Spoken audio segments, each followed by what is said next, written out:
I'd like to share my story of salvation. Many years ago, I was introduced to a church by a girl that I liked very much. I attended for a while but didn't put a lot of effort into it. I didn't really know what it was about or what it meant.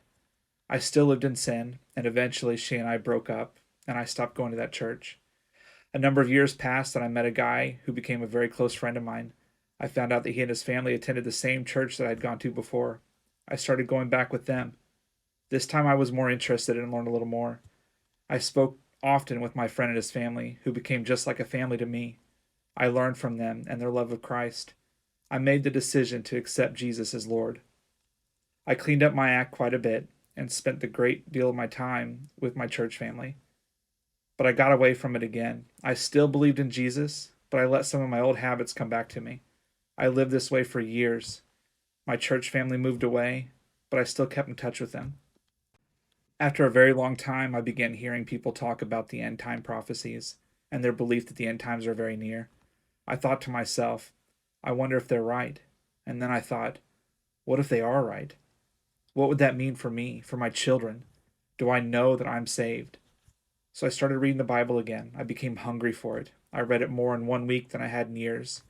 That's when I realized that although I claimed Jesus was Lord of my life, I wasn't acting like it. I searched online for verses about salvation. The vast majority of them say that if you believe in him, you will be saved. But I dug deeper and realized that Jesus said if we believe in him, we will do as he did. That struck me because I knew that Jesus didn't do the things I was doing. So I started looking into verses about sin.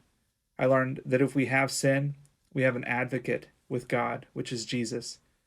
I also learned that if we practice in sin, if we live in it, the seed of God is not in us. Jesus warned us in Matthew 23:25 about cleaning the outside of your cup or dish, while the insides are full of extortion and self indulgence. I knew that Jesus was real, but I was practicing sin. The outside of my cup appeared clean, but the inside was far from it, because I was sinning daily. I realized that I needed to truly dedicate myself to Christ and turn away from sin. So that's what I did. If I mess up, I have an advocate, but I refuse to practice sin anymore. If we are truly close to the end of times, and I believe we are you ready? If not, run to Jesus, my friends, and don't turn back. God bless you.